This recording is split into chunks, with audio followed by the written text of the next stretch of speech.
What's up, guys? Dutogiraikonoka here, and welcome to our discussion of what the new zoo is going to kind of look like. Because I think zoo is going to see a resurfacing in the Blackrock meta. Also, I do know that my mic was a little bit loud last time, and it should still be just a little bit louder than it used to, but it should not be that ear-splitting level that it was at before. So, yeah, I apologize for that. Turns out when I did the dual streaming with Scop, somehow my microphone ended up getting boosted an extra 10 decibels over what it was supposed to.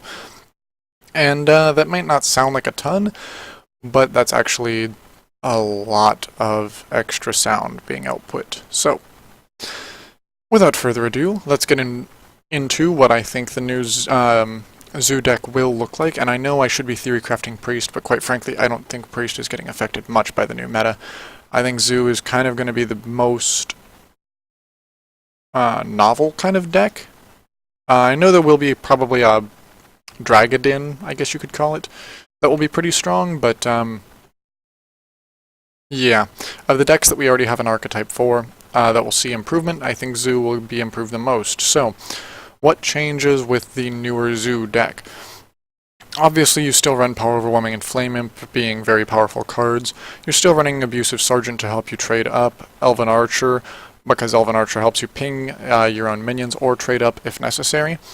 Still running Leper Gnome for damage, but we do drop the Void Walker in favor of Dragon Egg. And the reason for this is that when you use Abusive Sergeant or Elven Archer with a Dragon Egg, you get to trade, and then you still get a 2-1 Whelp that survives it, and quite frankly, with early game drops, that 1-3 taunt is not going to be super relevant against anything, except for perhaps Face Hunter. But hey, you already have a really bad matchup there.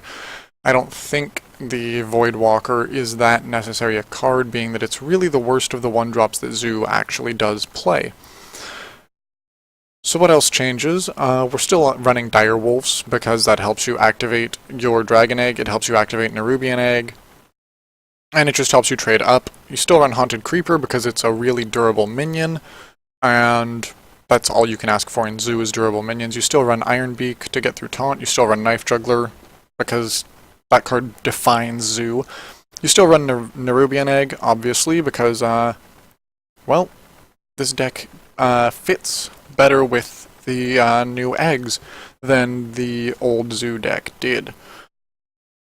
In addition, we now run Demon Wrath as a replacement for, what was the old card that it replaced? Trying to remember, but can't. Doesn't matter. You run Demon Wrath, and the point of this is to trigger eggs when you need it to, and to help clear your opponent's board. You only run one, though, because, that's gross. As you will notice, a lot of Zoo's minions, like Flame Imp, well, Flame Imp isn't hit, so that was a bad example.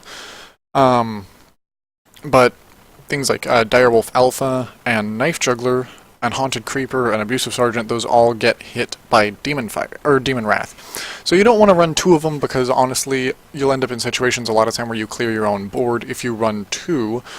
Otherwise, you'll just have a dead card in your hand if you don't want to play it and clear both boards. However, having one of them is very useful for triggering Dragon Eggs to get Whelps, useful for triggering Nerubian Egg to get the Nerubian out, useful for triggering Imp Gang Boss to summon... Well, actually no, it can't trigger Imp Gang Boss, but that's derp.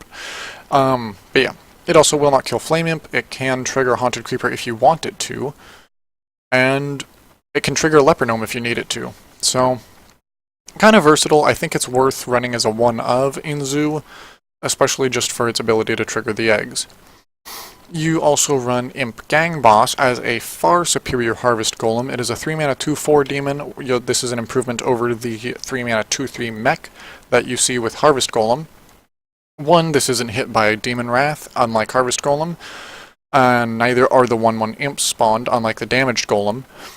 But in addition, Imp Gang Boss spawning that 1/1 Imp is relevant almost in exactly the same way as the spawning of the 2/1 damage golem. When you run into things like Auchenai Circle of Healing, you still get the minion spawned from the damage of the Imp Gang Boss or the death of the Harvest Golem to trade with Auchenai.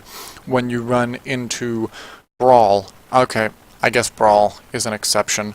When you run into Unleash the Hounds, Imp Gang Boss is far superior to Harvest Golem.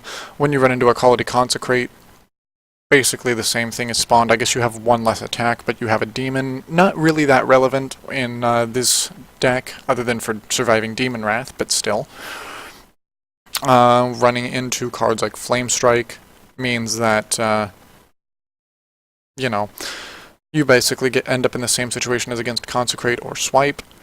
But with the new Flame Waker that Mage could run against Face Hunter, Imp Gang Boss is vastly superior to Harvest Golem, just as Dragon Egg ends up being vastly superior to Herb to Derp, Voidwalker. By that same token, against priests who run Pyromancer or Holy Nova, basically Imp Gang Boss and Dragon Egg are both superior to the Harvest Golem and Voidwalker, respectively. So, against board wipes, this actually is a lot stronger than the Harvest Golem in most situations, or at least in a good, 50% of them. So, there's that. Other than that, not much really changes about the deck, but one of the things I do want to go over, just so you guys know the interaction beforehand, and this is based more on my experience from Magic the Gathering than from Hearthstone, but my experience with Hearthstone does play into this, is, as I mentioned earlier, you have Pyromancer as a benefit to running Imp Gang Boss over Harvest Golem and just helping out with Dragon Egg, which helps to prevent Pyromancers from clearing your board. I believe that in an interaction where Smite is used in conjunction with a Pyromancer, first of all, that means Imp Gang Boss will be superior to Harvest Golem because it will survive the Smite and the Pyro trigger. However, if you want to talk about Dragon Egg or an Imp Gang Boss that's already been subjected to a Power Word Shield from a Pyromancer and then a Smite to try to finish it off, the way I believe the interaction works is the first thing that is checked is the spell finishing being cast from Pyromancer. So you throw a Smite out, and then the spell has finished casting, and Pyromancer would go off, because the spell is the first thing to resolve, so to speak. Then, you have the check for damage off of the Imp Gang Boss or the Dragon Egg, which, assuming damage has been dealt, which would happen after the spell resolves, then you get something spawning. However, because Pyromancer triggers before the successful damage check occurs, I believe the ordering would be Pyromancer goes off and then the minion is spawned from a damage check. I could be wrong about this. I know the way Death Rattles work is they are an interrupt because the minion has died, even though the spell resolved before damage happened from a Smite, because Pyromancer happens after the damage is applied, and the Death Rattle then happens as a response to the damage killing the minion. But I believe because the minion hasn't died here, the fact that the spell resolved first with a Smite would have Pyromancer trigger before the ability of the Imp Gang Boss or Dragon Egg. Because again, same level here of, whenever something happens, do this. And with Pyromancer, the Pyromancer something happens before the Dragon Egg or Imp Gang Boss something happens. So that should be how that works. I'm not 100% certain on this, but that's how I believe the interaction will work, which is just good in general. So yeah, this will be pretty good. I don't really think there's a spot in here for the Volcanic Drake, simply because the Volcanic Drake is not superior to very many minions in this case. If you want to sacrifice Argus or an Enhancer Mechano, you then drop, if in the case of Enhancer Mechano, a win condition. In the case of Argus, triggers for the eggs, and just a taunt wall to help against aggro decks. If you drop something like Doomguard, that's a major win condition gone, and if you drop Implosion, what are you even doing? Oh my goodness, that's a Pyromancer, or not Pyromancer, Knife Juggler match made in heaven. So, yeah. I don't think there's enough room for a Volcanic Drake in this deck. It's just, this deck isn't quite slow enough for it. All the 4-drops have to count as win conditions, and Volcanic Drake is a value minion that is meant to swing the game in your favor, but not in and of itself win the game for you. So this is kind of what I think the new zoo will end up looking like, and I think this is going to be really strong, actually. Just because there is one relevant board clear that zoo now has that not only, you know, helps wipe the opponent's board because no class but Warlock will be using demons, but in addition, it's useful to trigger your own minions, and being that it does not deal 3 damage, if you can get Argus onto something like a Knife Juggler or anything like that before you use Demon Wrath, your minions will still survive the Demon Wrath. So I think that's kind of what's going to happen with Zoo and where it's going to go. Anyway, thank you guys for watching, and if you have any different thoughts on how Zoo will change and possibly become better, go ahead and let me know, but I think this is pretty similar to how Zoo is going to look. And I think it'll be a good bit stronger. We'll have to see just how the new Dragadin does against Zoo, because if that deck does really well, then Zoo might not really see that much play. But I think the Zoo deck is still really strong right now.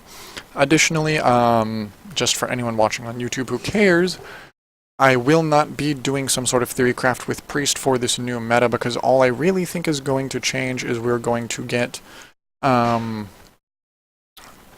Emperor Dwarf 6/5 guy, OP. Yeah, I think he could potentially replace like a Lotheb in the deck, and you could see Harrison and maybe a Belcher or just 2 Belchers go for Hungry Dragon. But that's all the change that Priest will see. I don't think Dragon Priest is relevant. I don't think it's good. I think it's like Mech Priest, where you get this potentially really good card with upgraded Repair Bot, but it's just not good enough to make running a Priest deck that is specialized like that actually worth it. So yeah, kind of unfortunate, because I was kind of on the Dragon Priest hype train for a while there, and early on that's what Blizzard made it seem like could happen, but no, it's not going to happen. I would bet money on the fact that Dragon Priest is not going to be a tier 1 deck. So anyway, I just extended the video an extra 2 minutes longer than I meant to. Sorry guys, but thank you for watching anyway, and I'll see you next time. Take